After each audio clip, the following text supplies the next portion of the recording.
This is Leicester Till I Die TV. Watch and subscribe on YouTube and listen on your podcast platform. Oh, Matt Elliott here. Hi, Alan Smith here. Hey guys, Ian Hume here. Hi everybody, Jerry Taggart here. Be sure to watch Chris and Leicester Till I Die TV For all the latest Leicester City news and information. You can also subscribe on YouTube and various social media channels. for the latest updates and news on Leicester City Football Club. Come on, you foxes! Back of the net. It didn't happen in 49, 61, 63 or 69 when they reached the final. But the class of 2021 have delivered. Leicester City are FA Cup winners at last and are history makers at Wembley. A modern day football miracle.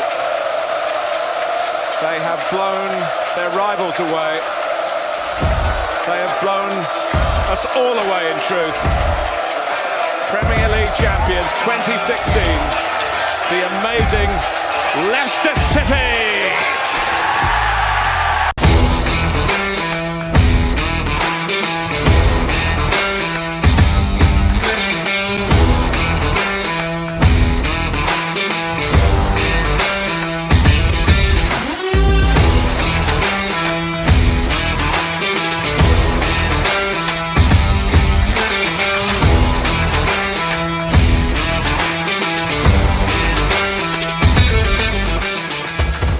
Leicester Till I Die TV. Your first choice for everything Leicester City. Tune in and join in now. And now, here's your host. Right, Chris. All right there, how the devil are we all? I hope you are well, and I hope you've had a better day than I have. I don't know if you saw my tweet earlier. I went to the doctor this morning because I've got diabetes apparently, and he was looking through my notes and he went, "Also, I see you've got cancer." Then I'm like, "Pardon?" He said, "I see you." I went, "Have I?" And he went, "Oh, I'm sorry." No, he said, "The hospital have put this letter with your name on it in your file, but it's about somebody else."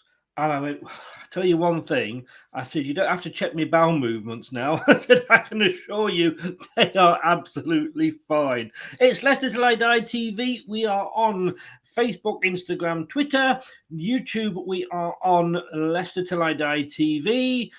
Please, if you can do what it says there, subscribe. That way, like, and set the notification, which will come up again in a minute. That would be really, really nice and much appreciated. We are getting slowly climbing up that ladder of subscription, so any help is much appreciated. And this is where you can find us. Watch us on YouTube. Listen on your favorite podcast platform or ask your smart speaker to play the podcast Leicester Till I Die. Subscribe, like, follow, and join in now. Broadcasting live worldwide.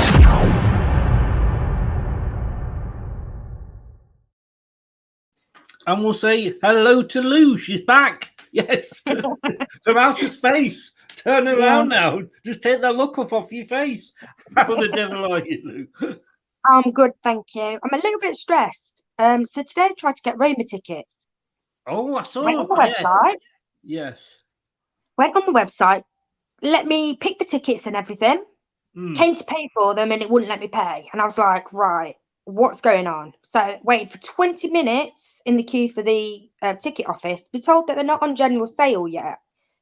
So I was like, okay, the game's on Thursday. We're on Monday. They're not on general sale. So that was a little confusing. She's like, had no idea when they're going on general sale or if they'll obviously get to general sale.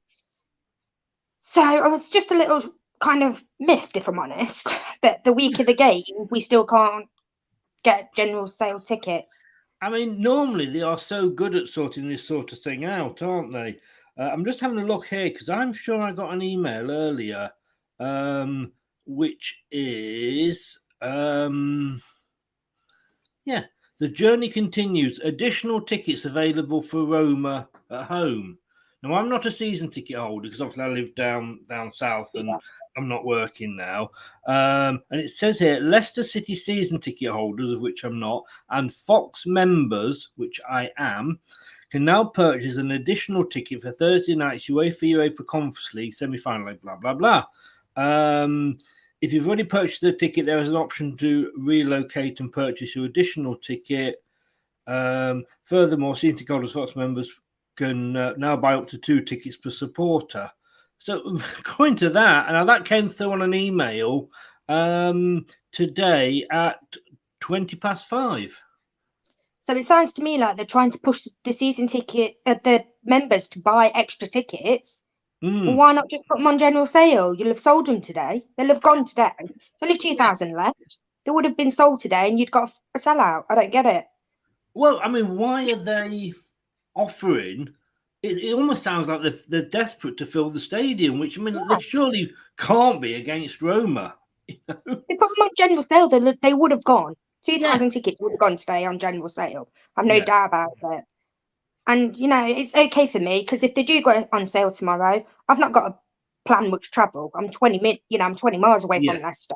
But if you were to travel, you know, like you'd say, if you were coming to the game, you've got to put things in place to be able to travel and obviously get back as well.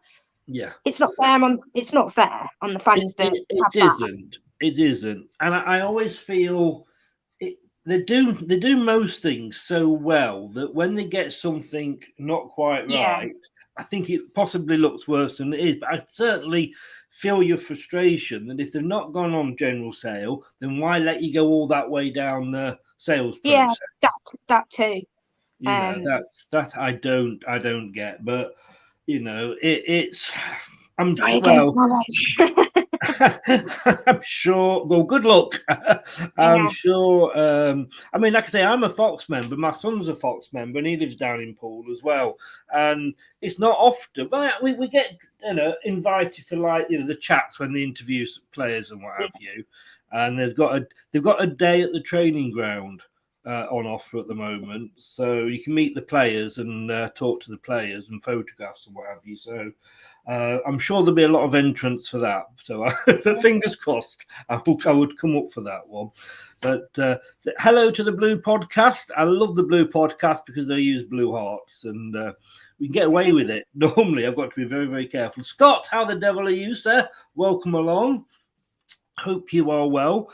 So let's have a look at last week in the football world. So there was quite a few midweek games last week because this is all like COVID catch up. I think there's only actually 2 games now that are out of, or yet to be agreed. Tuesday, we'll start with Tuesday. I'm going to say we haven't got the full details on these because we'll just run through these before we get to the weekend.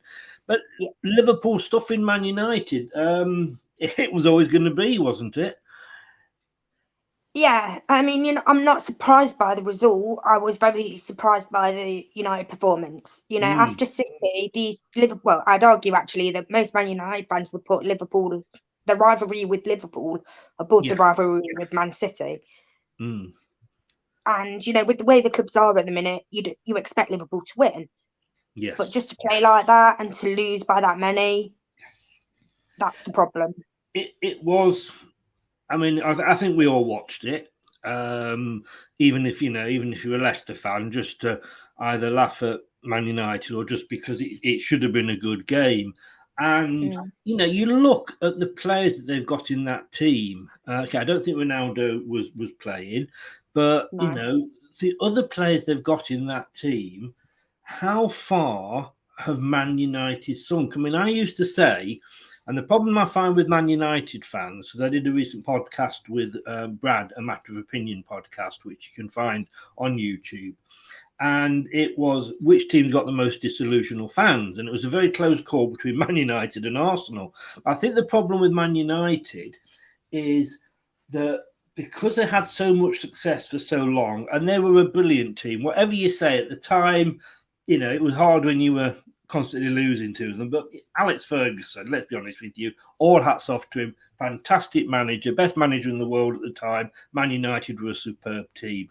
But before him and past the Busby Babes, there was a long period when Man United won just the odd FA Cup. And I think there's a lot of fans that Man United have got that are just too young to remember that.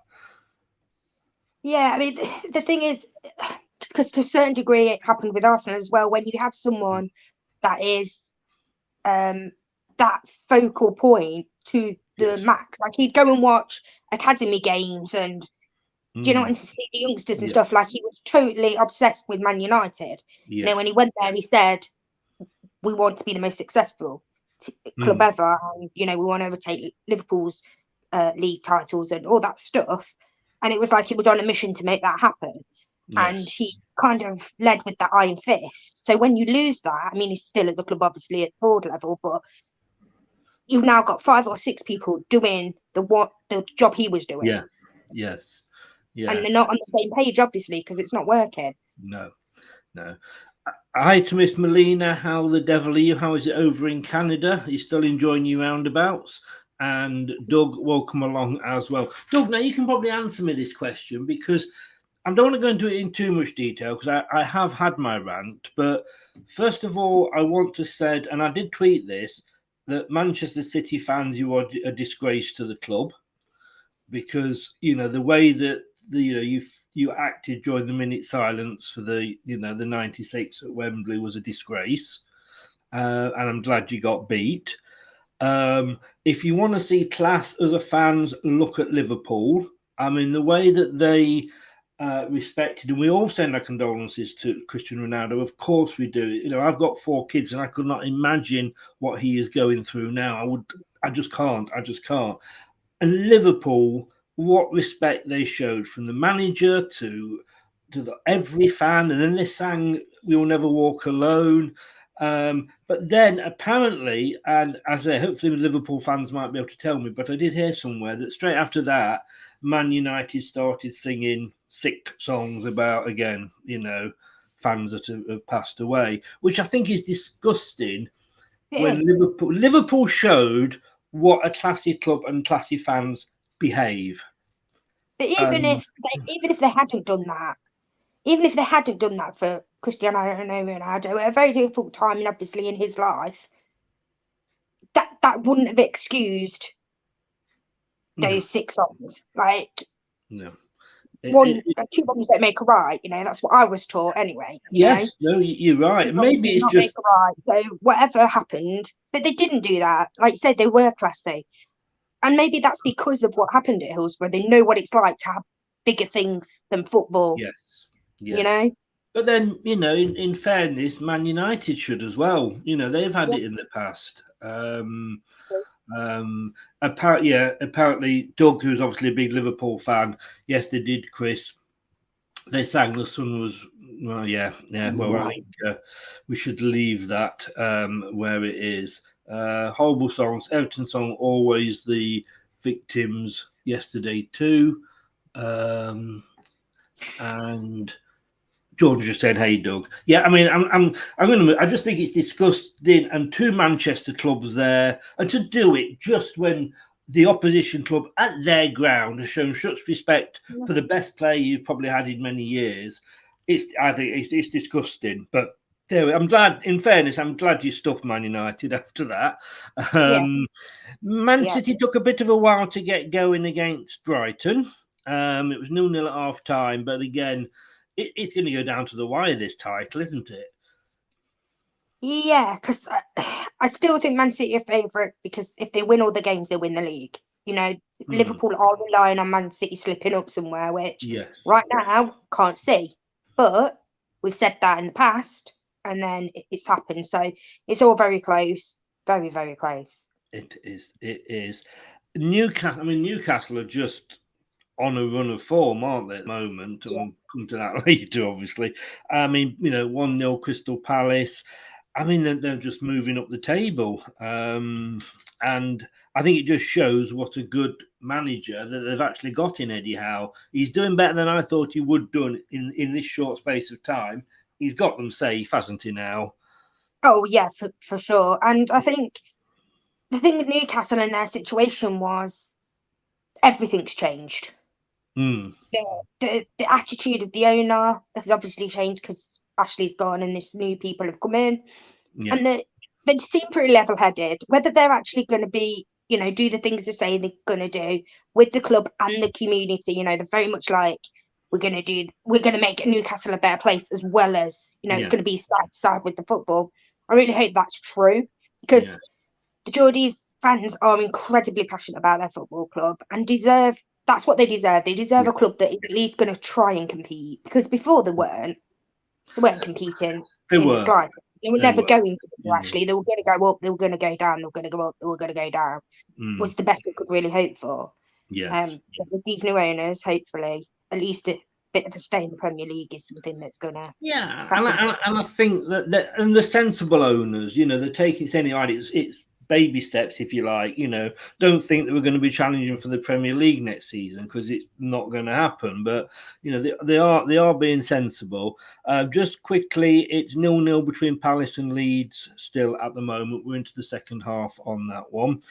I don't really want to mention the next game, but I'm going to have to. Everton 1, Leicester 1. Am I the only person here that every time I think that this is where we kick on, we don't? No, you're definitely not. I think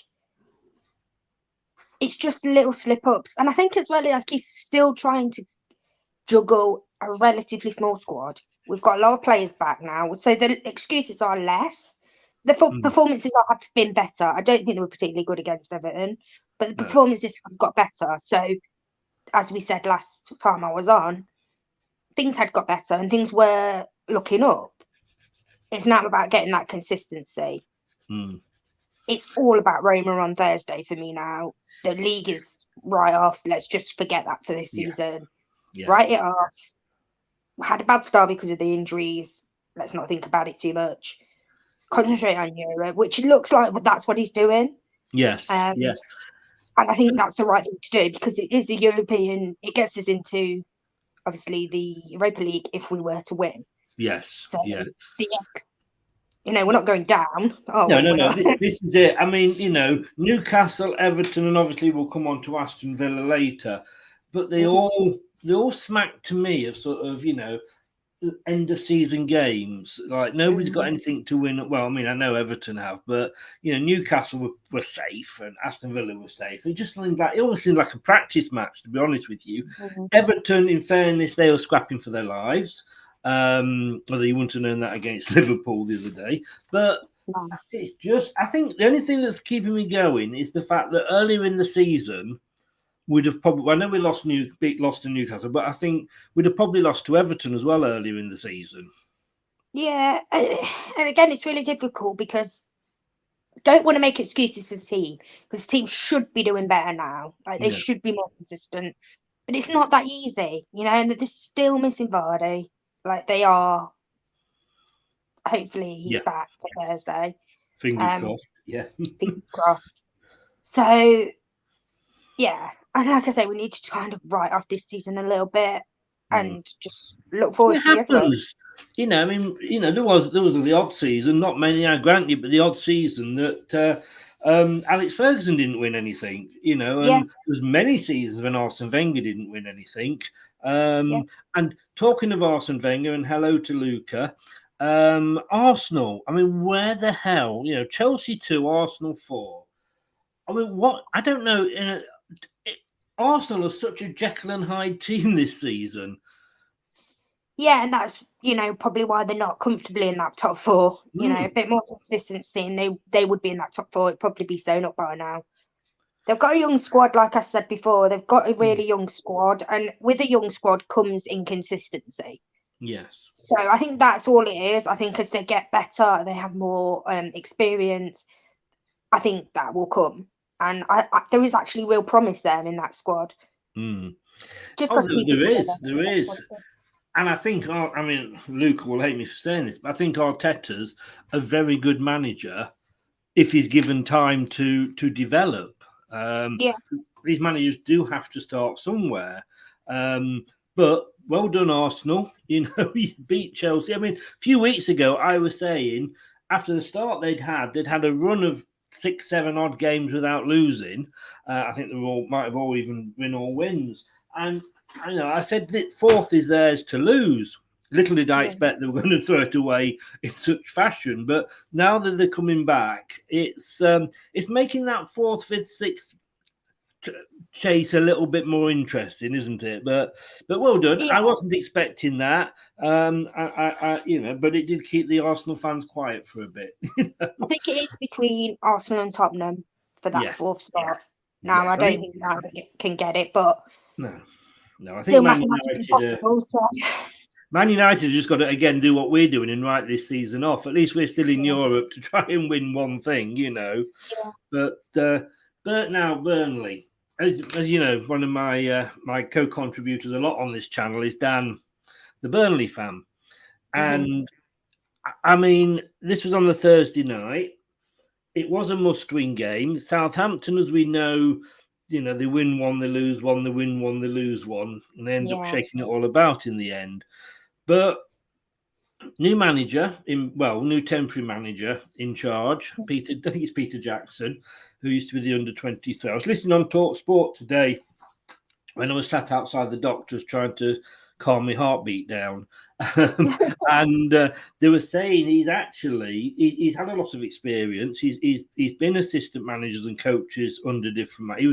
He's worked a lot under David Moyes, and he admires David Moyes a lot. And he's one of these players that does go to a lot of matches. But what is being said a lot, and Dan said this, is that none of the players have actually come out to defend. Like when you sacked a manager, we didn't want him to go, and he was fun, and all this, and there hasn't been a word. He said, but the one word, and again, this was actually said. I think it was either Simon Jordan or Jim White said it this morning. That the word that they're using is freedom. And Dan said that's what a lot of Burnley players are saying. They're being allowed to play with more freedom. And I think maybe Sean Dyche had just got stale. Well, it can happen. It can happen, but my argument is there's still a chance they're going to go down. And if they do stay up, it's only because Everton are worse than they are. Yes. Even with this freedom, it's not like Destiny playing, tantalising football. No. So, what do you do? And who's going to actually take them over? This is only temporary. Yeah. I mean, I can imagine. I suppose if he does keep them up, he'll have done he would only be second to Jesus Christ in saving things, but he would probably be, I would imagine, maybe offered, if not the manager's job. I don't know. You need to know how it's going to work out. But they said on Talk Sport, they said Alan Pace, the new owner, he's either the most astute businessman that's ever been walked on this earth, or he's the luckiest if they stay up. I mean, I couldn't believe the timing of it, and I think everybody, you included, we were all sort of like, really? 8 games to go? Maybe he saw something that we didn't. Maybe players were going to him and saying, look, and like I say, they are saying now, we are being allowed to play with a bit more freedom and express ourselves more. But what does that actually mean? Because they're still playing in, the manager is still sending them out there to play in a certain formation. So is that what they're saying? The formation is giving them more chance to be free? I don't know. That might be okay over 8 games. It might not be over 38. Maybe it's and Dan. I think Dan said this, or what thoughts? I'll get lost. It all merges into one. But maybe every time Sean Dyche was there, and after every game, he's having to defend himself. Yeah. And say, well, look, come on, guys, we can still do this. Maybe these other guys come in and said, look, looks like we're going down. Let's just go out and give it a go and see where we go. And maybe don't worry if you get out of position, as long as you get in the ball. I don't know. Like you say, he's under a lot less pressure than Dyche was, though. He's got this till the end of the season. Whatever happens. If they go down, it won't be his fault. But if they stay up, he'll get the credit, which will be wrong as well, because Sean Dyche has built that squad, that team. Yes. It's still his team. It will still be his achievement if they stay up, to me. But he won't get it because he didn't finish the season. Yes. It's very similar to Ranieri. Yes, he won the title for us, and he got, but it's only, of recent times when people have started to actually accept that, it's kind of Nigel Pearson that had put the foundations there. But for sure. yeah, we like you say, he's in a win-win situation, isn't he? If he does go down, he said, "Well, I gave him my best. We won a few games. There's only so much I can do." And if he stays up, he'll go, "Look, let me walk across the Ribble, the River Ribble, and I walk without sinking." But Scott's got a question for us both, and I'll let you go first on this one, Louise. Do you believe it's between Everton and Burnley to be relegated? As I think Leeds will be the ones to go down. He believes Leeds will be the one to go down. No, I believe it's between Everton and Burnley.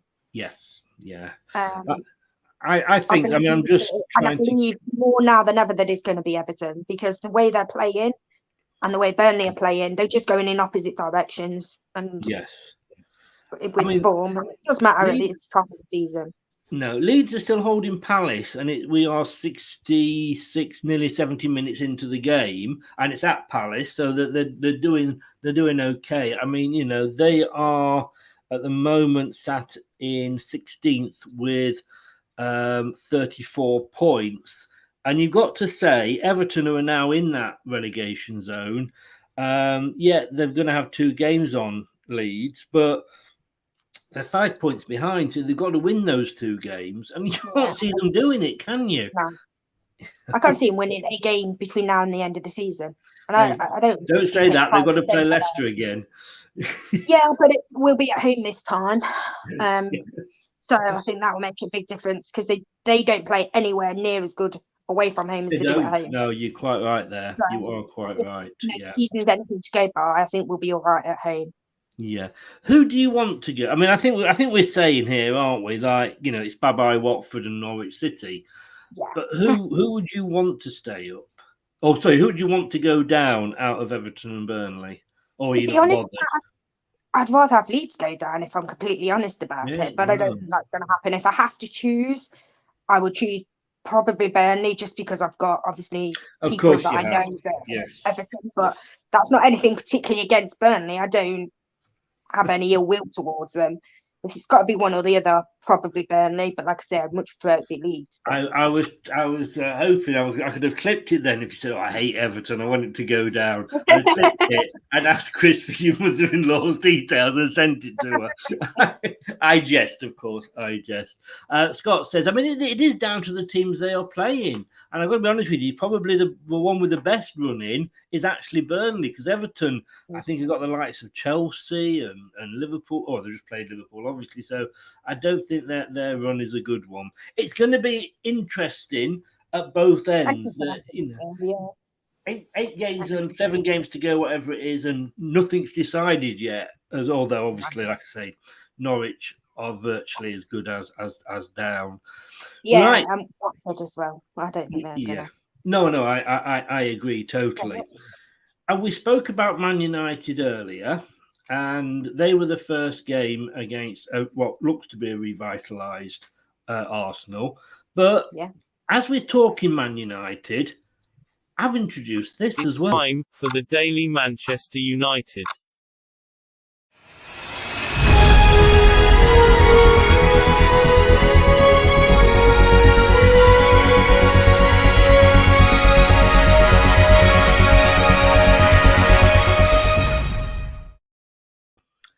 We have how long since Tottenham won a trophy? So I think it's only fair, because there's nothing like kicking another team when they're down, is it? And Man United fans, it has been 9 years, 5 days, 21 hours, 29 minutes and 47 seconds since you last won the Premier League. And I think that's going to take a few more years on that before you're actually in a position to do it again. And that is courtesy of the Liverpool website, wouldn't you? You'd believe. But Ten Hag's coming in. He is laying the law down and saying, this is what I want. I'm having the final say on what players I want, etc., etc. So whether Ralph will actually still be there, I don't know. But that guy's got one hell of a building job on, hasn't he? He has, yeah. Because the expectation is at United is that we're competing for Premier Leagues. We're competing for Champions League. We're winning stuff. Like, that is the expectation at that club. Yes. So to get there is miles away from that. For me, I'm not sure he's the right guy, if I'm honest. But I don't think that Man United can necessarily get that top-class manager now, because they're not winning stuff. No. You know, if Pep wasn't at Manchester City, he wouldn't want to come to United. No. And, you know, Klopp wouldn't want to come to United if he wasn't at Liverpool already.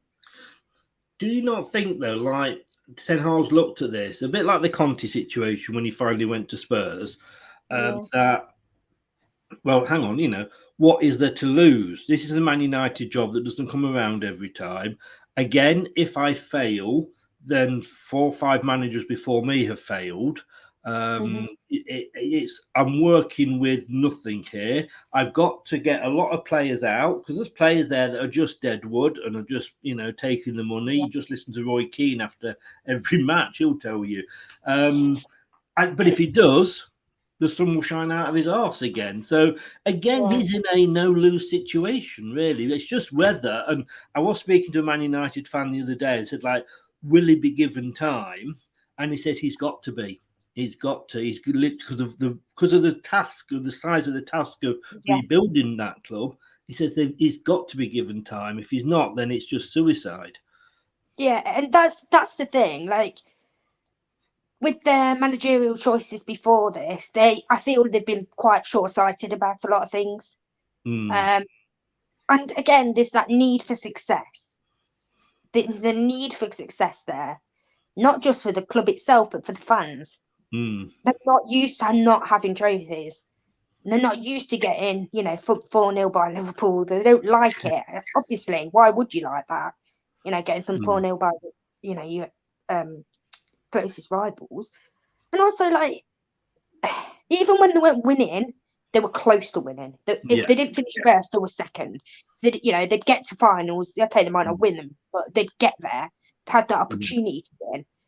They're not even doing that now. Dropped Maguire for this game. I think that's a great decision, because he should never, ever, ever have been playing with the form that he was in. Shouldn't have been playing. The only reason he was playing because there was no one else and he was captain. You know? Yeah. And it's just like, well, no, that's not why you should get in Man United's side. You should get in there on merit. Again, yeah, definitely. I mean, Man United, I mean, somehow they're still in 6th place. And this Man United fan was saying, God knows how we are getting European football this season. And, you know, you look at, there's so many clubs, look at our season, you know, and you look at like how Brighton started and they fell off. West Ham have slowly the wheels coming off in the Premier League. But it's just, I think, like I say, you know, it is Man United, like I say, I think they've gone back to the Fergie days when, and you're much too young to remember that, Louise, but I mean, on that time, they would go out and they would buy a player just to stop Liverpool or somebody else buying them. And they didn't think about they were just buying things. And that's what they've done now. They've got a team of great players, but they haven't got a team, if that makes sense, you know. A bit like Real Madrid, that's what they do, isn't it? Just buy players and don't really think about what they're going to do with them when they get some. Yes, yeah. And if you look at the form table over the last 6 games, I mean, Manchester United are in 16th place. And for a club like Manchester United and what they have achieved, and like you say, with what they'd achieved under Ferguson, you would expect them to be challenging for the top 4 and challenging for that title, like you've just said. And they're miles off that. And it's, you know, 16th is I mean, you can't believe, I can't believe Man United, you know, West Ham are above them. Everton are above Man United in the form table. I mean, what the hell, you know? Well, the thing is, like, when Fergie left, you expect to drop off. You expect to drop off for 2 or 3 seasons, and then you expect the board to get their act together and make it right. Yeah. And that's not happened. No. You know, I don't know how many seasons it is since Fergie obviously retired, but it's just not changed. And, you know, you go through manager after manager. They make decisions that I just look at it and think, not sure that's right. No. You know, first of all, getting Ollie, then he does okay. So they give him the job permanent. Then they sack him because apparently he's not good enough now. And it's like, well, at some point you have to stick with someone. Yes. And you have to give them time. You have to let them rebuild it because no, they weren't winning straight away when Fergie got there. No, he was nearly sacked, wasn't he? Yeah. You know. So you think, can't expect miracles because it doesn't happen. Yeah, I still say I think Fergie was very, very clever. That when he left, I mean, he'd built 2 or 3 teams during his time there. He dismantled and rebuilt, and that team that he won that last Premier League with when he retired, I don't think would have won it under any other manager. I think he knew when he was getting out. And I think having him there, and I understand why United have offered him this, whatever it is, president's position or whatever, but to have him there, it's like the Grim Reaper watching you every game for the new managers. And maybe if they're stuck with Moyes, I mean, look how Moyes is doing now. You know, maybe if they'd given him a bit longer, but it was this like, well, when Fergie did it, so somebody else should be able to do it. You know? And I think also it's the fact that it's the one after. Yes. Like there's direct comparison there. You know, he's working with the same players as what Fergie was. You know, there wasn't a great deal of difference in the actual squads. No. So yeah, then the expectation, well, if Fergie can do it, why can't you? Well, that's not how football works. And that side was starting to age. You know, that squad was starting to age. And like you say, Fergie, I don't think what Fergie was good at was realising players were needed moving on. Yes. And he'd move them on before they got to that point where they weren't good enough to play for Man United anymore. So he could get that bit of extra money and he could get rid of them, get somebody else in. Yeah. That didn't happen with that last team. No, you're quite right. And I think whilst they were winning under Fergie, there was no beef with the board. Or there just seemed not to be. I'm sure that, you know, and I'm not, you know, telling Man United fans how they felt about their own club. Far, far from it. I wouldn't even attempt to. But it seemed from an outsider's point of view that it was to be quiet. And it's amazing when you start, you know, when you are winning things and still winning trophies, then the fan, we're all the same. The fans are sort of quiet. But again, on the other flip of this coin, on the other side of the coin, Arsenal, again, you know, they'd had a good win over Chelsea and now they've gone out and beat Manchester United. And, you know, they are back up into that 4th position above Tottenham. Although, you know, they've got 2 more points. They both played the same games now. And it looks like, again, it's Arsenal's to lose, doesn't it? And they're not that far behind Chelsea. Let's be honest with you. They're only 5 points. I know Chelsea got a game in hand, but they're only 5 points behind Chelsea in 3rd, Arsenal. But the thing about games in hand is it's only a bonus. They're only important if you win them. Of course, yes. And again, the way Chelsea are playing at the moment, that's not a given either. So yeah, I mean, Arsenal could end up finishing 3rd, Chelsea 4th, Tottenham 5th. Yeah, still really close. And with that game in hand, that the 3rd place is in Chelsea's hands as much as the 4th is in Arsenal's hands. Yes, definitely. But the full guide, I mean, they lost 3 and they've won 2 now, so that says they're on the up. And those 2 teams that they've beat are potential banana skins, especially Chelsea. Oh, definitely. Moving on, and we are on to the next game, which now we spoke briefly about this before we came live. I started doing watch-alongs, and when I do a watch-along, I like to have a fan of the opposition team do it with me. So you've got the 2 points of view with any dubious decisions at all. I couldn't get a Villa fan that was free. If anybody's a Spurs fan, by the way, let me know. I'm looking for somebody for this Sunday. So I was on my own. How I found something to talk about for 90 minutes on that game, I do not know. I mean, I'm not blowing my own trumpet here, but I deserve a pat on the back. I deserve an Oscar. I really do. God knows what I was talking about. I must have been talking. The first 30 minutes were fine before kickoff. I could talk about the team and what have you. And then after that, oh my God, it's I mean, what did you go? I don't know if you went or not, but no, I didn't. But I'm glad you didn't. It was awful. And when I know people, I've heard things from people who did go, and it's just a bit of disappointment because there was a chance that we could still finish in the European place. Yes, And indeed. I don't think that. Well, I know that's not happening now. They're not in the right form. They're obviously concentrating on Europe. Okay, but at home to Villa, you should be winning. I don't care what the situation. You should be winning. And to play like they did, yeah. I mean, Villa are not in greatest of form. No, there's definitely not. Before. They could literally be dragged into the into that relegation dogfight. I don't think they will, but they could be. I mean, yeah. Before Newcastle, I actually said there was we've got all our players back. We are back in the position where we look at our bench and our bench looks strong.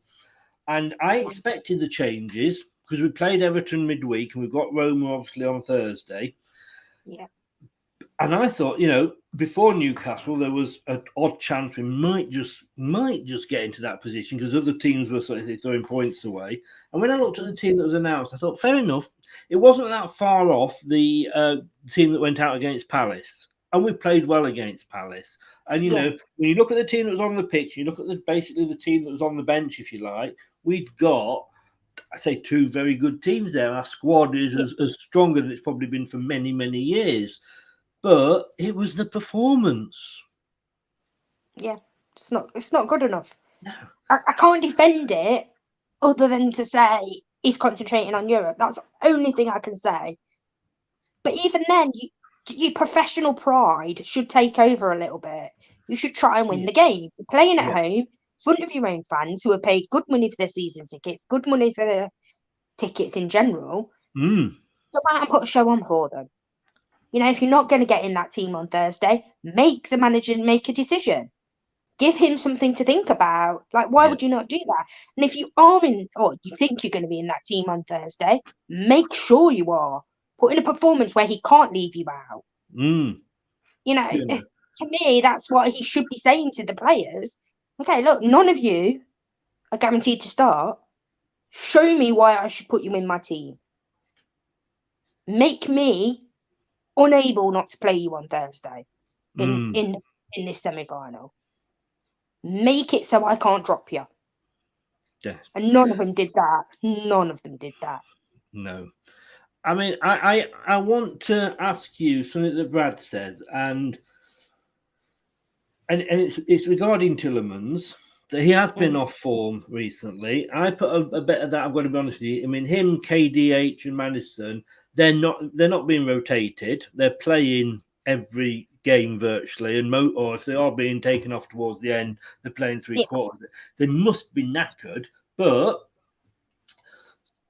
we've got no Ndidi. So we've got Mendy in that holding role.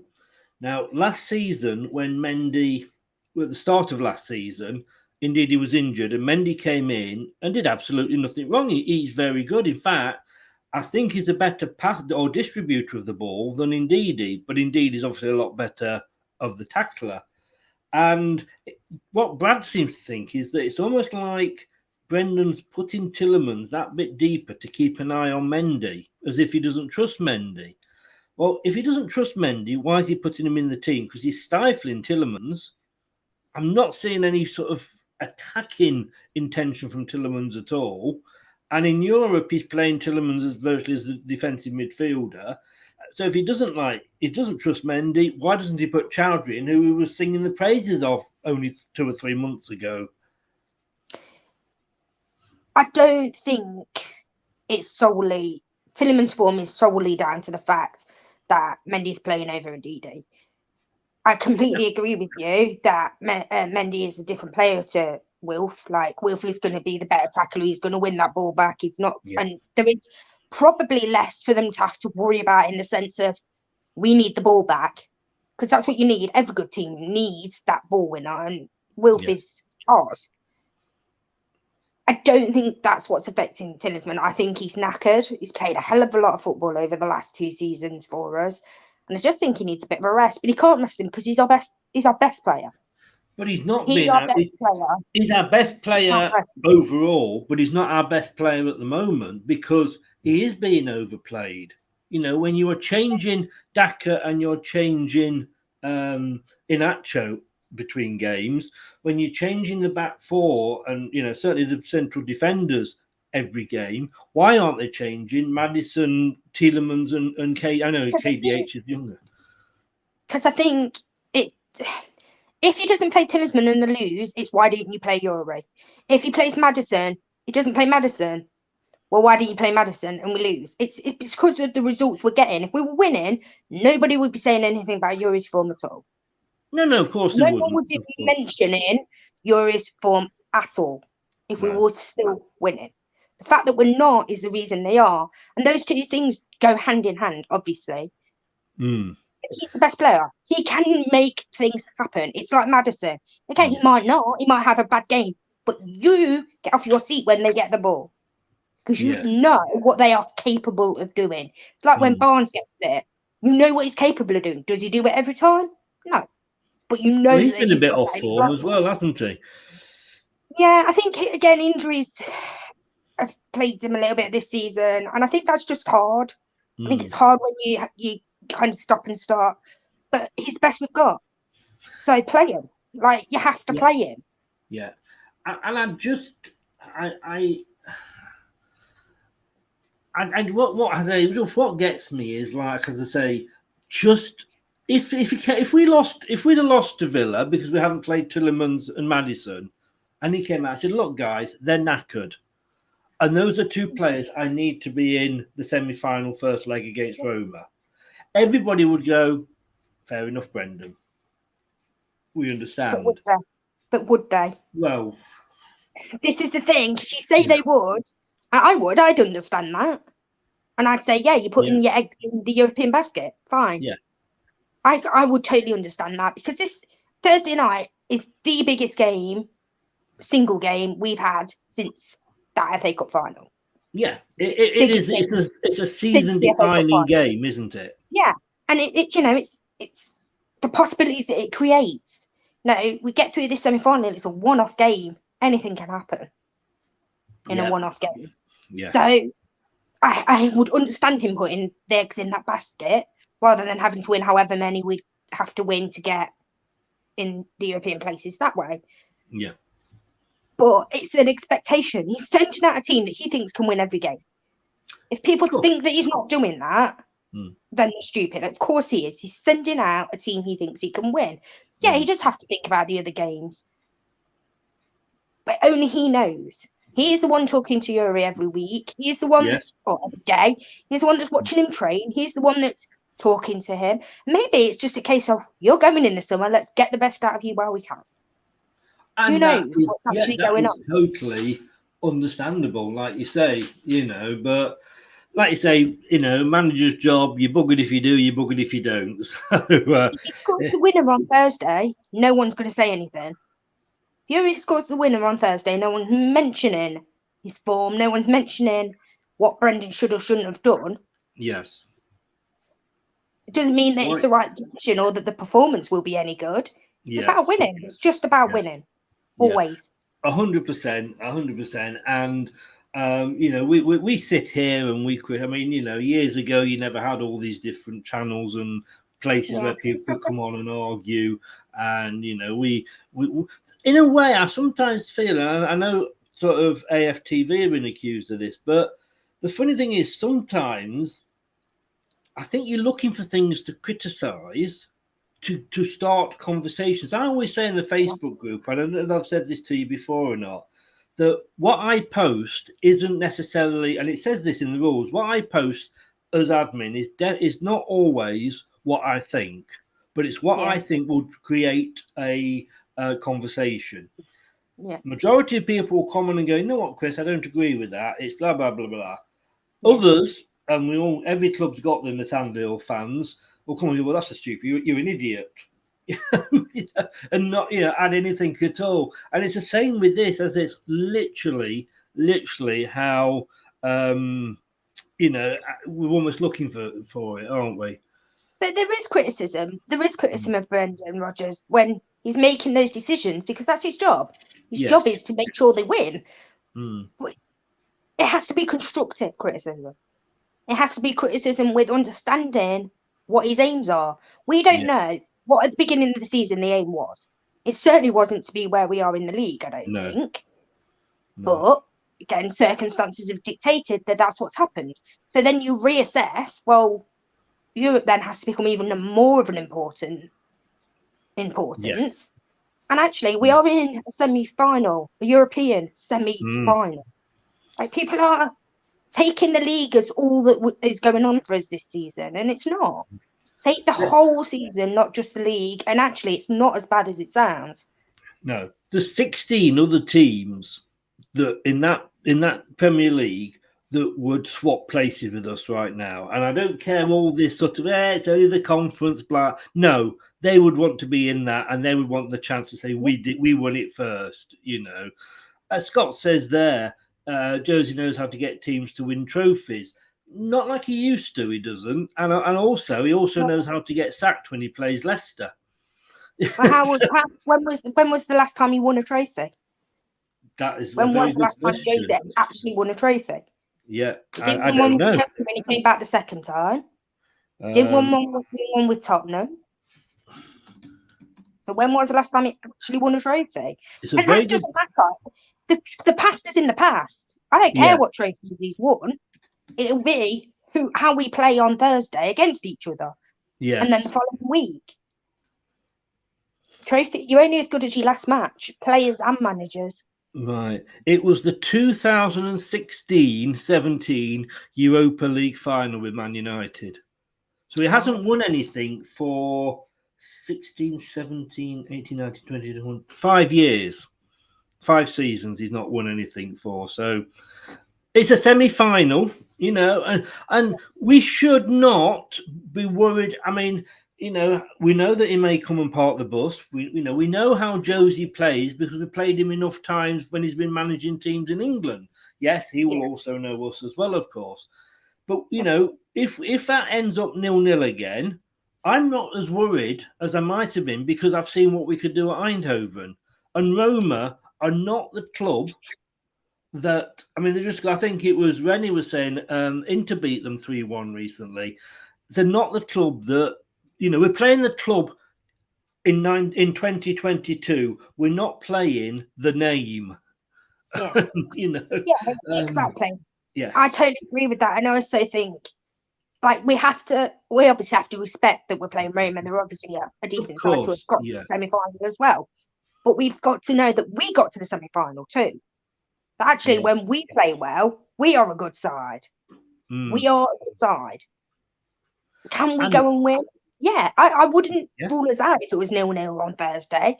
I'd rather take a 3-0 lead, obviously, but what would happen will happen. Yes. The level of intensity has to be there, though, because if it's not, we will get beat, and we'll get beat heavy, and then we will be out of it, because we won't win heavy in Rome. No. You know, we might nick a 1-0, 2-0 win at the most, so we need to be careful. And they were saying that you can't win it in the first leg, but you can lose it. No, yeah, exactly. That is a very good point. And let's say, you know, this is a Roma side that only qualified for the Europa Conference. You know, they weren't that good that they qualified for the Champions League or they qualified for the Europa League. They didn't. They were that bad with Jose in charge that they only just got into the Europa Conference. But and they're not playing in the hardest of leagues. Like, the Italian league does not compare to the Premier League. No. In standard. So, you know, and we finished 5th last season. We were the 5th best team in the Premier League. Like, that's crazy to me that I can say that about Leicester. Like, still is definitely. I think you said the point. We didn't bottle 4th. We did great to get 5th. Yeah, we overachieved 95% of the season. Yeah. And if we'd gone from 6th to 5th, everyone would have been happy with it. But we didn't. We went from 4th to 5th, and that's why people had a problem with it. Yeah. Talking of 5th, and thinking that there are all other games that were played. But anyway, we're all going to always talk more about Leicester.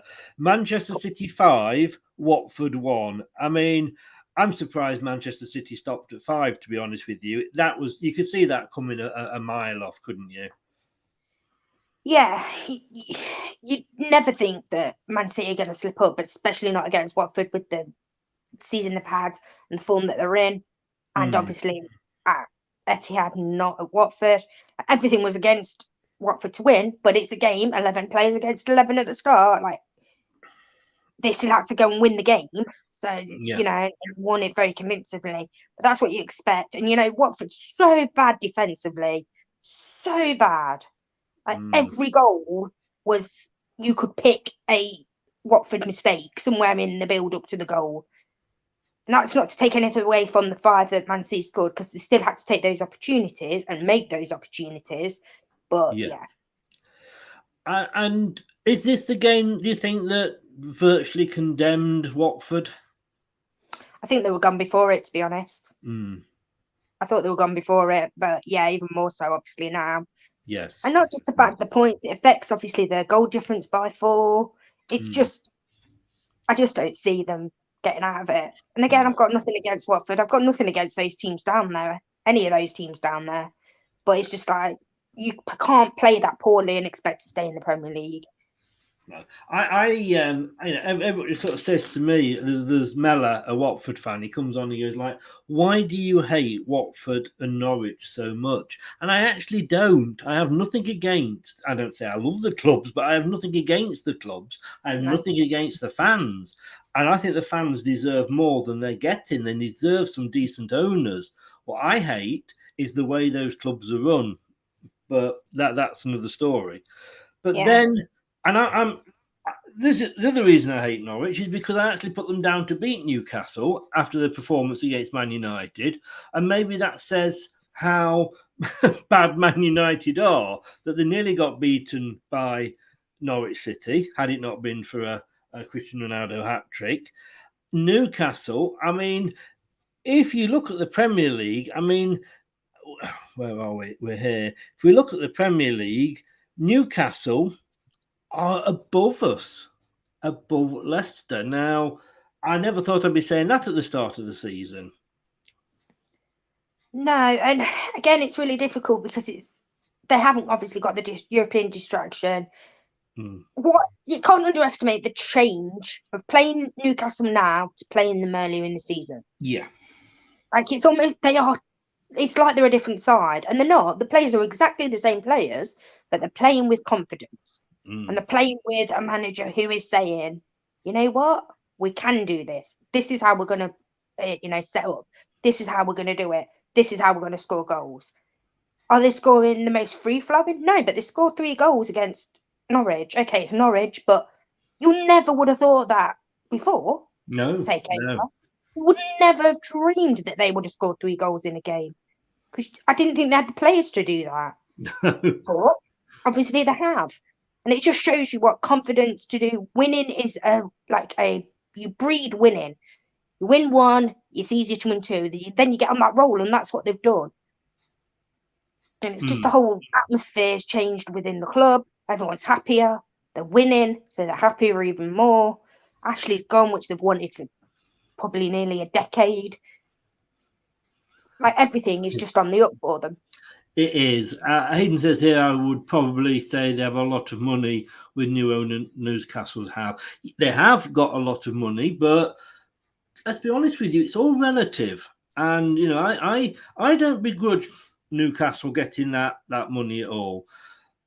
Whether they are the right people to own a football club is not for me to decide. The FA have got an ethics committee, whatever, and that's down to them. And they've said they're okay. So it's there for the grace of God goes everybody. If it was if it was their club, then they wouldn't be moaning. And I think the fact that teams like Man City and United and fans of those are moaning is so hypocritical. And I mean, good luck to it. We've all got rich owners, but look at what we've got. Rochdale, Oldham, Oldham are one off bottom. I mean, Scunthorpe have gone down into the conference or whatever it's called these days. Oldham are one above us. They were, I can remember Oldham being in the Premier League, and they will be looking at Leicester now. We played Oldham a few times when we've been down, that end of the pyramid, and they'd be looking at Leicester and going, bloody hell, Leicester are rich. Look at that. Look at the stadium they're going to expand. They're going to build this park there and they can go out and pay. I never thought I'd see Leicester pay £40 million on a player. I got excited when we bought Mark Draper for 1 million, you know. So it is all relative, and I say good luck to Newcastle, and if they can go and smash that. So the thing is about Newcastle fans is they're loyal. Yes. Even actually, when there was no chance of them staying in the Premier League, they went. They showed their displeasure, but they still went. Still filled that stadium every weekend or every other weekend. Still went away in huge numbers because that's what they are. They are fans in the truest sense of the word up there. They're absolutely fanatical about Newcastle. It's the only club there. And everyone supports Newcastle. Everyone in Newcastle supports Newcastle because that's all there is. It's not like Manchester where you've got the two teams or Liverpool. They've got Newcastle and that's it. And that's who they support. And they talk about it all week. And, you know, they're mood all week up there. I had someone, I knew one of my friends went to university there, and she said, you can tell by just the feel of the town or the city when they've won and when they've lost. Because it means that much to them that, you know, if they don't win, which haven't done much this season, at the beginning, like, it's horrible. Like, you walk around town, everyone's miserable. You know, how many clubs, if they'd gone through what Newcastle have been going through, would be filling the stadium? No, you know, none in the Premier League, I can guarantee you that. Yeah. I mean, Newcastle are currently sat in 6th in the form table. And I questioned whether Eddie Howe was the right man, but only because I knew that when he was at Burnley, he'd come back down to Bournemouth or back to Bournemouth because his family were all down here and he wanted the job down here. But obviously, he decided to go for that. My worry was that Newcastle might just use him as an interim manager, keep them up this season, establish them as, you know, maybe a top 10 team for a season and a bit, and then they might want a so-called naming. But my God, you know, he's proven. I mean, he did a fantastic job at Bournemouth. Had Leicester not won the Premier League that season, I think Bournemouth should have got more credit for that they'd got to the Premier League. And I wish them all the best, Newcastle. I really do. The thing for me about it is you say that they're going to have him as an interim. That's exactly what they're doing. That is exactly what they're doing. And that's exactly what they need to do.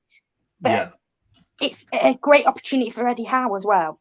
Yes, it is. It's a huge club. It's the biggest club he's been at by a long, long way. It's only a second club, to be honest with you. Yeah. I mean, well, that's it, isn't it? Like, I don't mean disrespect to Bournemouth, but they're not Newcastle. They've not got the fan base of Newcastle. They've not got the history of Newcastle. It's a huge club compared. And he's gone there probably knowing that he'll be a victim of his own success in a way, because he'll get them where they want to be. And then it'll be like, right, we've had enough of you now. We're going to get someone who can take us on to that next stage. But that's what Newcastle have to do. And at least they are doing that. They're not just going, right, we need to be at the top straight away. Because that's unrealistic, even if you've got all the money in the world. You know, you're competing with a lot of clubs that have got a hell of a lot of money. You can't just throw money at it. It's not how it's going to work. But then if he is at a point of doing well, why get rid of him? That's the other That'll point. Be the question, won't it? How far they want to go and how quickly they want to get there. Because right now it's okay them saying, yeah, it's a 10-year plan. It's a 10-year plan. If they were to get to 6th under Eddie Howe in, I don't know, 4 or 5 seasons, are they still saying it's a 10-year plan? No, they're not, are they? If they're studying 6th in 5 years, they're going to expect to be challenging for the title in the next 3 or 4. Yes. You know? and you know, I mean, in future England manager, possibly Eddie Howe, you know, and if not Graham Potter, him. But we'll see. It will be an interesting story, and I do wish him all the best on that journey. The battle for 4th, or the position that nobody wants. Tottenham have lost it now. Man United are dropping down like a horse knickers on a good night, and Arsenal have sort of had lost it, but they're coming back. Brentford. Brilliant start to the season, lost it a little bit. I don't think they've lost in a few games now. And the thing that they've been doing as well, I mean, this was a great point for them.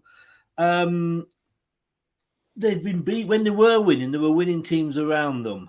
beating teams around them, the Norwiches and what have you. But, that look what they did to Chelsea the other week, and they've now gone against Tottenham. I noticed in the paper we're being linked with Christian Eriksen. Surprise, surprise. Whether he will leave Brentford or whether he will sign, a permanent contract with Brentford. If he does, good luck to him. They're having such a good season, aren't they? They've not gone up on these like the Sheffield United or the Leeds when they first came up, which is probably better because the expectations aren't quite as high. Yeah, and they're obviously working on a lot smaller budget than a team like probably Leeds were as well. I don't think it will be a case of a big drop off next season, but I do think there'll be one because that first year when you get into the Premier League, I mean, it wasn't this way for Leicester. We were rock bottom for pretty much the whole season, weren't we? But teams do we are in the Premier League. Wow. Like, every game you try that a little bit harder because you're in that league above and there's a big gap. That doesn't last forever. And to be fair, you can't criticise what they've done. You can only praise it. They've come up. They're going to stay up. That's number one thing for any team that comes into the Premier League. Stay up. Well, unless you Norwich or Watford, of course, They want to try. They want to try. I feel like they do. It's just that the owners. I don't know what happens there because again, you're working so hard in the Championship to get to the Premier League. That's the whole point of winning or coming up from the Championship is to then apply yourself. To the Premier League, and I don't quite know what happens there. I'll say hi to Ash, Newcastle fan. Welcome along. Thanks for popping in. It will be interesting, Louise, to see how Fulham treat it this time because they came up. They did make an effort to stay up. In fairness, They spent a lot of money. Yeah, but then of course they went the silly appointment of Ranieri as the manager. And they went down. It'll be interesting to see how they react, whether they give it a serious. I mean, you could say they had a serious go last time. Like you said, they spent a lot of money, but they spent a lot of money, but they didn't spend it right. And that's the thing. It's not just about spending money at the top or the bottom. You can have all the money in the world. You have to spend it in a sensible way. You've got to be careful of fair play. You don't want to get into that situation. And also, you don't want your club going bust. Like, you have to have sort of budget to what you're doing. But you have to make the best of that budget. And that's why Leicester have been successful, because that's what they've done. They've scouted it, and they've got players like Yuri and obviously Mahrez, Kante, for cheap, for dirt cheap. Maguire, for cheap. That's the model they've had. We will take you because you are good. We can see something in you, but we know we're not going to be paying over the odds for you. We know a couple of seasons with us, and we'll sell you for 80 million or whatever it is. Ash says here, Mitrovic looks like he could be the real deal. He wasn't last time he came up, though, was he? But they got Scott Parker in there as a manager. He's been there, seen it, got the T-shirt, so to speak. So we'll see what they do when they come up. Will you please, Louise, explain to me, just explain what Southampton are? Because, Brighton, they were the best thing since sliced bread. Potter was the new messiah. Then they sort of couldn't win. They were bottom of the form table, and they've got that form back. If Southampton have reminded me of and I hate to say it, but Leicester City under Peter Taylor. We had a decent start to the season. We were top. He won Premier League Manager of the Month. He was made temporary England manager, and then it all went wrong. And had we not had that good start to the season, we'd have probably gone down a season earlier than we did. The thing with Southampton, I think that's it with Southampton. They start off well. And the point for them was good. It was a South Coast derby, but I just don't get Southampton. It's like I've said many times about Southampton. It's almost like they get to that 40 points or whatever, knowing they're safe, and then it's like, well, the rest doesn't matter. And it's like they switch off. And it's really difficult to argue with it in many ways because, again, not the biggest squad, not got the most money, still in the Premier League. Like, how can you justify? How can you call that lack of ambition, or is it, well, this is what we are capable of? And you know, again, injuries become, suspensions come to a smaller size squad. Results are going to suffer for it, and that's what tends to happen. They need to have good starts to seasons, though, because when that does happen, they need to have those points in the bank already. And that's the worry, because there is going to be a season where that might not happen. Have they got enough then to be in the fight and to actually get themselves back out of it? And I've got a lot of time for Ralph Sousa now because, you know, he always seems to have one bad result a season, doesn't he? Us, then Man United, and he's stuck at it. His team is sold underneath him, you know, and to other clubs, and he's still in there. He's like, it reminds me of the Black Knight in the Monty Python Holy Grail film. You know, chop an arm off. Oh, it is but a flesh wound. Carry on fighting you, and he seems to be like that. And I think if he was given the chance at a good club, I think he would do well. But I just like I say, that when you go to Southampton, now you know that's what you're going to have. You know you're going to have to sell players. You know that's your budget. Yeah. So, you know, I don't have sympathy for him. If he didn't know that, he should have done. Do your due diligence before you take a job. Know what you're getting yourself into, because Southampton haven't changed as a club for 10 years at least, have they? Their theories have been the same. Do you know what I mean? Yes. Yeah. That's what they do. That's how they stay afloat. And you can't argue with it. They're still in the Premier League, however many seasons later. But again, it's that ambition then. Well, do you try and go for more by spending more? Or are you happy with where you are? And they're obviously happy where they are. Yeah. I don't hear much Southampton fans moaning about their club either. Do you know when Leicester came up under Martin O'Neill? I think we finished like 10th, 9th, 10th. I mean, I know we had a couple of 3 trips to Wembley then, but forgetting the Wembley trips, we were happy at that point. We're finishing 10th, 9th, or 10th, weren't we? You know? And I suppose it's a bit the same for Southampton. I mean, they're on 40 points. They're not going to go down. But it is a bit worrying. They are 17th in the form table, just below Manchester United. So, yeah. But we'll see. Like you say, to me, like I said, they do remind me of the Black Knight. You know? But a flesh wound, carry on. You've not hurt me. You've not hurt me. Now, again, this Burnley, we spoke about them earlier. It won't be the greatest great escape. I'm sorry, that is us, and they've not been bottom as long as we were. I think we've been bottom I think the record is we hold the record for being bottom for the longest number of weeks and staying up. But they haven't been bottom at all, have they? Yes, they were for about 2 weeks, I think. You know, but I think Norwich, if they stayed up, might be the great escape. But we talked about it earlier. They sacked the manager. I never saw this coming against Wolves. No, again, though, Wolves bit hit and miss themselves, aren't they? At the minute. And I don't know why that is either, because they should probably be doing a little better than with the squad they have. But again, they're safe. And they're going to be playing. It's really difficult at this time of the season to know whether your team's playing to its best visibility, or whether it's just we're safe, we're not winning anything, we're not going to go down, we're not going to get into Europe. That's it. Do you know what I mean? Like, yes.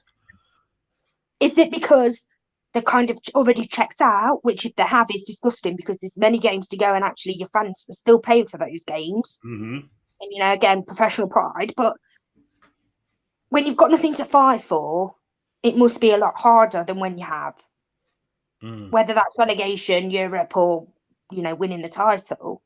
If you've got those things the motivation's still there. When you haven't got any chance of anything happening, it must be hard to I mean, Wolves at the moment, they're in 8th place, so they're only one position and 3 points off a European place. Although I did the other day during the match, there's so many possibilities how Europe can go this season and who can qualify. If we win all 3 trophies, I think 9th could be end up in Europe, and it is that could. There's some in fairness of them, and I put it up on the screen, and there must have been 20 different combinations of who could get what positions could get promoted, end up in Europe. So Wolves could still do that. West Ham, as we'll see in a minute, are sort of the wheels are coming off the wagon. And but no, well, again, I've got to say well done to Burnley. Statman Mike here says they're out of the bottom 3 for the first time since October, but I don't think they've been actually say bottom as such just for a couple of weeks. Talking of West Ham, I mean, we know how they feel losing in the 90th minute, don't we? Yeah, I'm not sure what's going on again with West Ham, but again, it's really difficult because people always say, "Oh, they're choking, they're bottling it." Well, are they, or is there something else going on? Is there injuries there? I don't know for West Ham because I don't particularly follow West Ham, but is it injuries? Is it just overperforming at the start of the season? I think that's probably what it was a little bit. They were overperforming, and now they're just where they should be. They're at the level they should be, and that's obviously less than what it was. But they're still having a great season. They're still in a European place. That's excellent for West Ham. That's the best they've been in a while. So yeah. I mean, I'm sort of get on well with a couple of West Ham channels, and we did a thing at the start of the season with one of them, whereas is this team as good as the English team, the Leicester team that won the Premier League? Because they'd had such a good season last year, they thought they might go on. Yeah. Even then, they were saying if Antonio gets injured, they've got nobody to replace him. They haven't got a huge squad, which they haven't. They had a player sent off, I think, in this game, and they're doing what Leicester are doing. I think they're looking at it and going like, take care, Scott. I see you got to go. All the best, mate. Thanks for popping in. West Ham, I think, are looking at that Europa League. They're in the semi-final. They've not done that for sort of 50 odd years, and I certainly think the wheels are coming off. If they win it, they get to play in the big one, don't they? They do, exactly, which they're not likely to get via the league these days. No, that would be huge for West Ham, even if they literally went out of the group stage, which, depending on the draw, obviously would dictate that a little bit. But yeah, that would just be huge for West Ham if they could play in the Champions League. That's huge for anybody that isn't in that top 6. God, yes, it is. And I'd love to see them do it, to be honest with you. Yeah, me too. Again, I've got nothing against West Ham at all.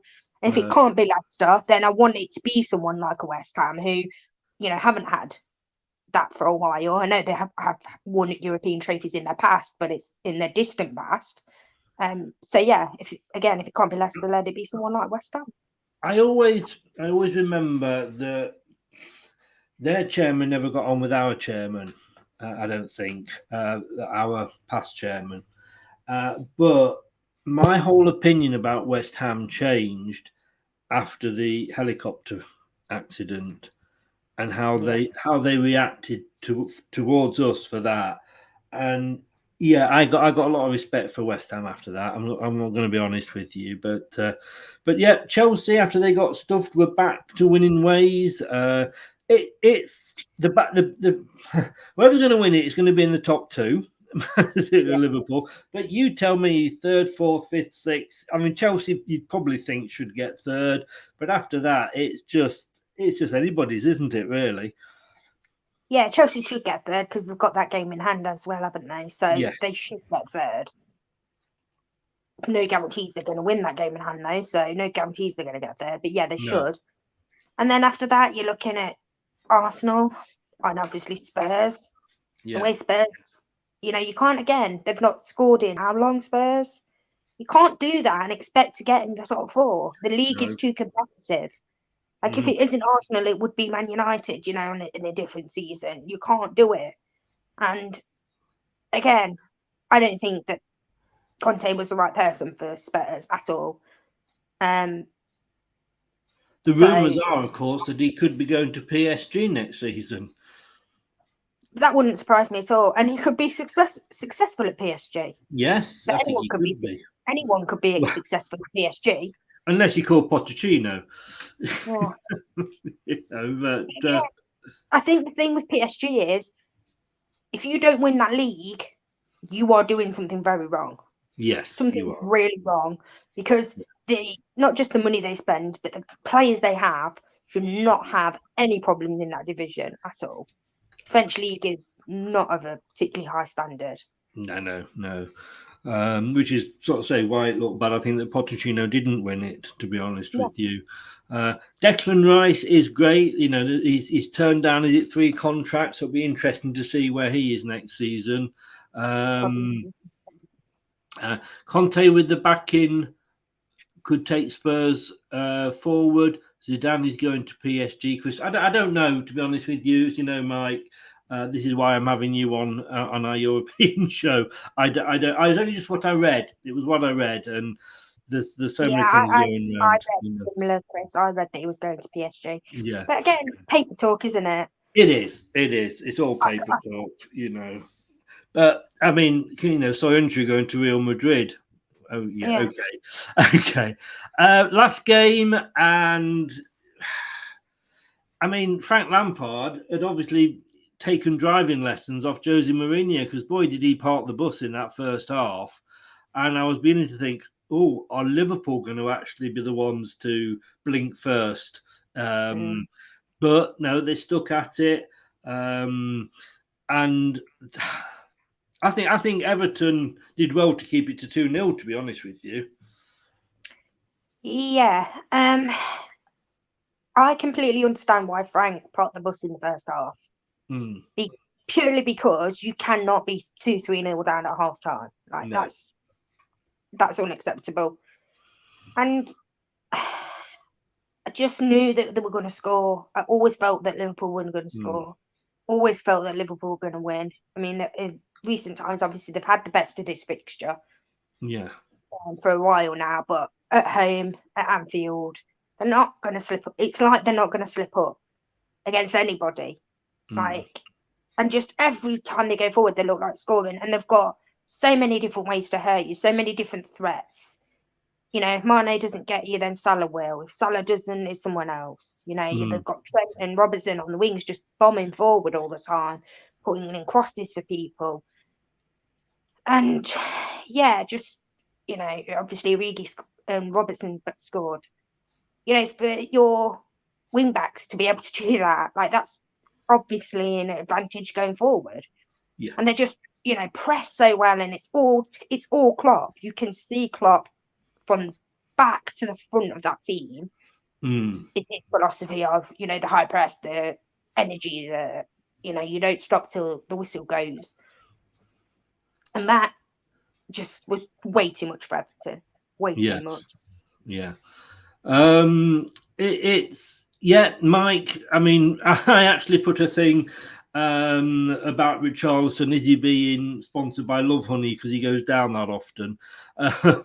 It was embarrassing to see. There should be, with VAR, that is one thing they should do, is they should retrospectively look at dives and time wasting and things like that, and hand out yellow cards, and it would soon stop. Origi's, I think they're saying that Origi's leaving at the end of the season, and yet Klopp was praising him and saying, what, you know, he's obviously scored the other goal in the competition, whether it was last season or a couple of seasons ago in the Champions League. But he speaks very highly of him, but he never seems to play him that much, and now he could be going. But it's so many treasures, isn't there? You know, in that squad, like, and that's where these top managers earn their money, is keeping everybody happy, choosing the players for the right game. Like, that's why they paid the books they are. That's why they're the top managers. You know, you can have the best players, but you've got to keep them all happy. You've got to keep them all investing in what you're doing, and you've got to choose the right ones to play in the right games. Yes. And, you know, money needs to be freed up. Liverpool are not Man City. They're not just got an endless supply of money.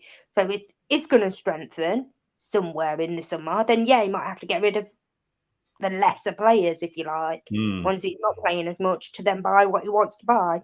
Yes. Okay, so that's the games. There's a lot of games last week. Top of the league, man. That's the top half. Like we said before, it's Man City's or Liverpool's.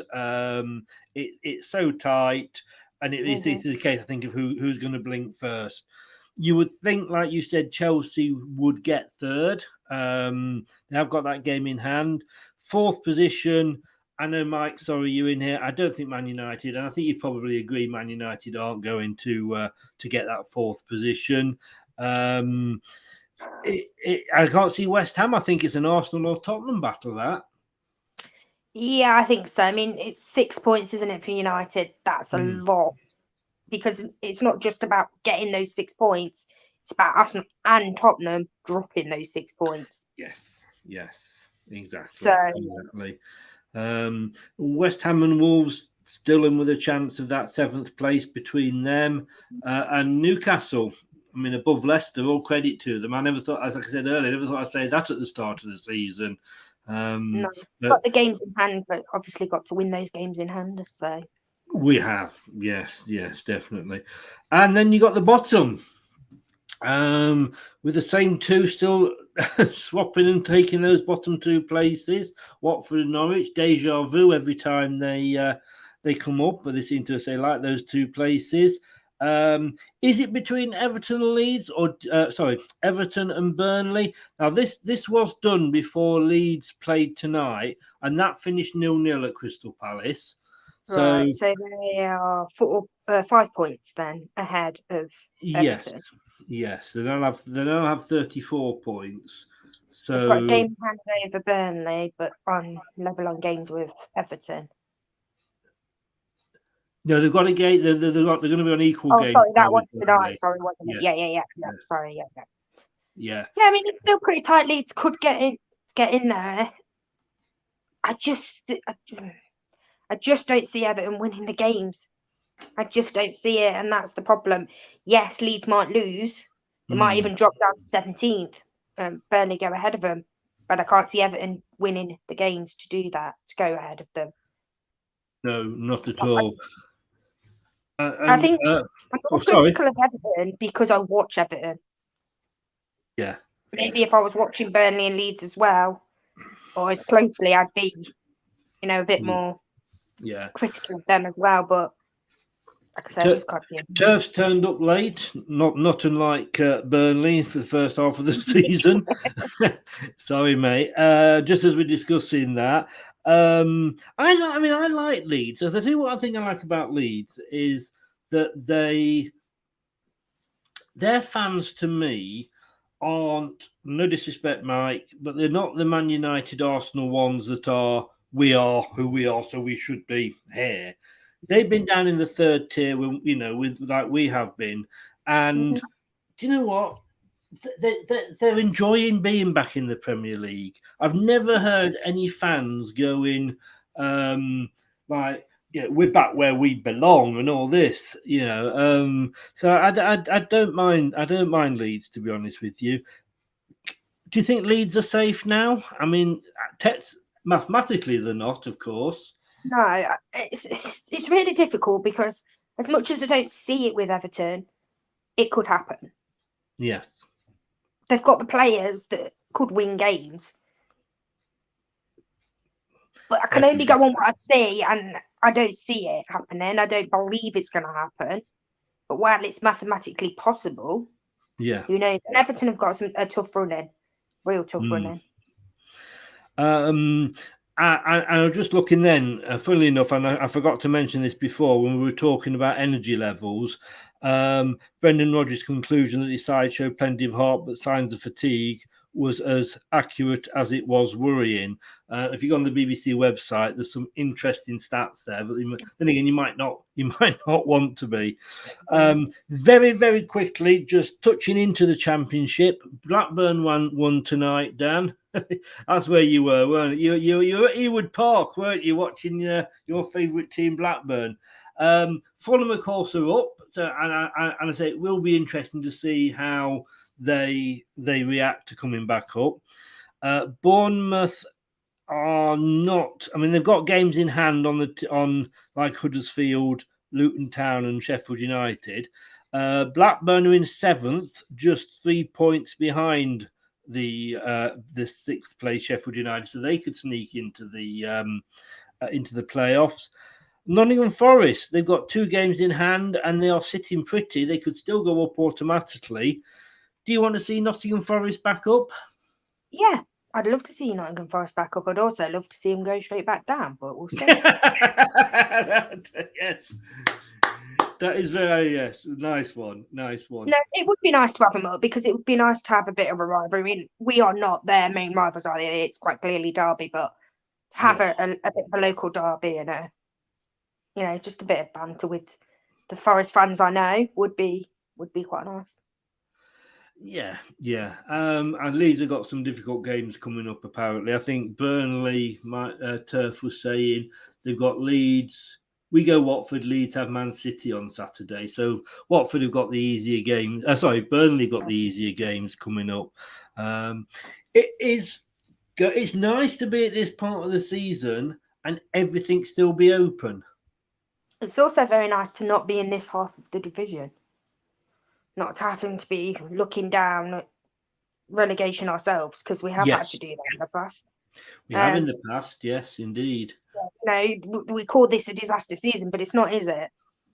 It's not. It shows how far we've come, but it shows how fickle us fans are. I mean, a lot of fans have accused me every time I've gone on to, and not all of them, but certain Man United fans, certain Arsenal fans, more than anybody, but other clubs as well, have said, "Oh, Leicester have been bottling it these last 2 seasons. You bottled 4th both seasons, blah blah blah." Well, Arsenal, Spurs, Man United. I think you're a 3-way battle for the bottling award this season, aren't you? Yeah. And like I say, it's really difficult because I do understand that at least one of those seasons, yes, we probably should have got 4th. Being in the position we were in at the time of that season we should probably have got 4th. However, at the beginning of those seasons, nobody backed us for 4th. No. Nobody would have put Leicester in 4th. So it's not an underachievement, it's an overachieving for 95% of the season and just not quite having that little last bit. To lose it on the last day to United was heartbreaking. No one felt that more than I did, but at the same time, again, it wasn't as bad as the previous season when we lost it at Tottenham. Yeah. No, I think it was worse for me at United. Just because it was United. Well, yeah, I can't argue with that. Louise, thank you so much. As insightful and great as always. Nice to have you back. Next week it should be a shorter one because we're back to 10 games. So we've not got. And be 7 o'clock. And it'll be 7 o'clock. Yeah, moving forward, if that's okay. Yes, that's fine by me. Yeah. Brilliant. Whatever. Louise, thank you so much. Take care. Stay safe. Try not to laugh too much at your mother-in-law. Remember what side your bread's buttered. Yeah, very much so. All the best. Thanks very much. See you next week. Yeah, see you next week. Bye. Thanks a lot. Take care. Bye-bye. Bye-bye. Thanks to Louise there. She'll be back next week with me. Next week, we're moving this to 7 o'clock. And then moving forward, it will be 7 o'clock on a Monday because we're not going to be doing the opposition reviews. That's going to be, I'm having a bit of a change around of some of the shows, and that opposition review is one that is going to be not continued moving forward. So I'm putting the changes in now, leading up to the end of the season, to just get used to it. And because at 9 o'clock, one of the shows that I'm going to be bringing in is we are going to have a European show, which will be Mondays at 9. In fact, we might do one next week if you're free, Mike. How about that? Should we pop one in and see how we go? I've said that to my wife a few times. And we're going to be looking at La Liga.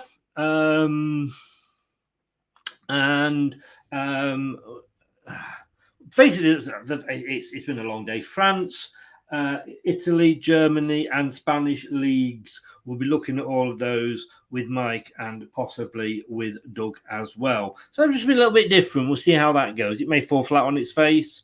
Who knows? Who knows? Well, there you go. Pencil it in for next week, 9 o'clock, Mike. And I haven't forgotten the quiz. I just haven't got time. I had time to sit down and work some sort of decently funny questions out. And especially after what the doctor told me today, I'm like, as I say, he certainly got my bowels moving. Thank you, Dr. Smith. That was a very good thing for you to do. I don't think you wanted me to move my bowels. Just sat on your chair in your room, did you? Anyway, everybody, thank you very much. Tomorrow, 7 o'clock, Brad joins me, and we will be doing the Roma preview show. Yes, the return of Jose. And of course his brother Jose B. Sorry, I'm going to apologize. I'm going to apologize for that one because it was bad. And then Brad stays with us because at 9 o'clock we will then be as well joined by Steve Lynex, who's not having the best of weeks on the prediction. I think Dan, you need to come in and take over for him again. It's the prediction show at 9 o'clock.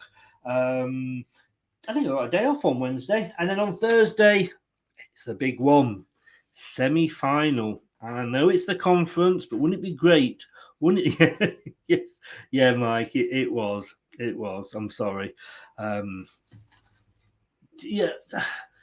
think that Leicester are in a European semi-final. And you can argue whether it's the fact that it's the conference and this, all this, and the 16 teams that would take where we are this week. It's a season-defining week for Leicester. We're not going to. Before Newcastle, I thought, maybe we can just squeeze into that 7th place if we start winning all our games. We don't. We lost 1, drawn 2, so that's over. And do you know what? We've got to put all our eggs in one basket. So we will see. Like I say, it's great. We're in the semi-finals of Europe. What isn't to enjoy there? Look, thanks to everybody that joined in, and it really does mean a lot. And if you haven't, Leicester Till I Dive TV on YouTube, please subscribe, smash the likes on the video, and hit that notification bell. We do about 8 or 9 shows a week, not all on Leicester City. We like prediction shows like the show you've just seen here, which is the review show. We've got the Europe show coming up next week with Mike. So we're doing a lot of, and we're doing a lot of quiz as well. So please subscribe. And if you've been listening on your favorite podcast platform, whichever one it is, because we are on we're on all the main ones and a lot of the not main ones as well. Thanks for listening in. Like you say, I've got a face for podcasts. I didn't do this. I think we should. It's time for the Daily Spurs.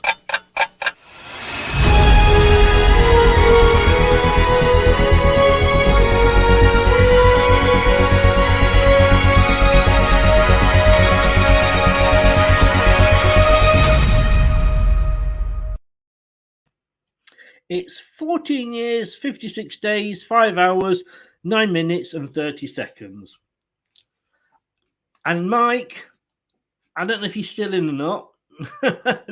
No, I nearly forgot to do it. Because I did something else earlier. And if Mike is still in, he may or may not appreciate this. But Anthony, I thought you would love it. I couldn't not do it when I saw you pop in. But Mike, forgive me. It's time for the Daily Manchester United.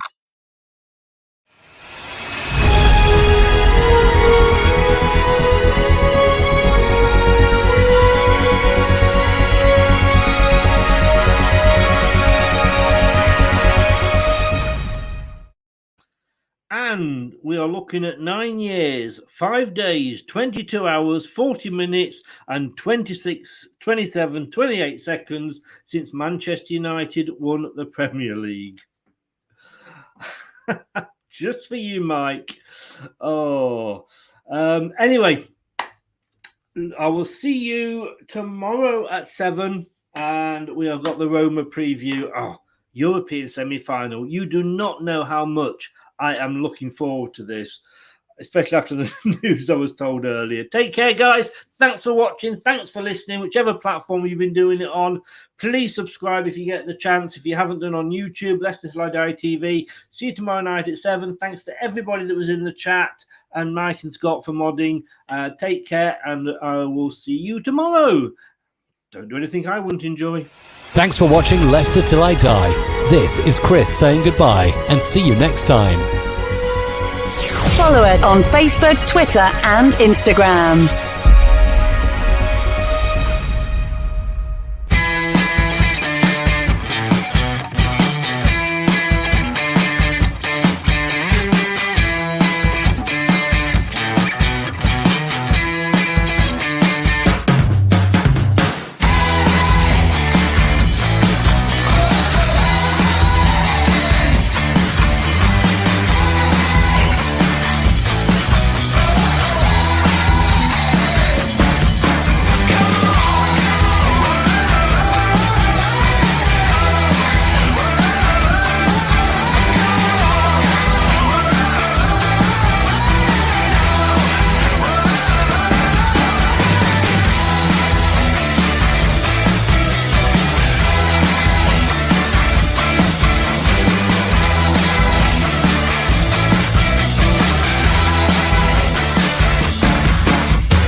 That's all, folks.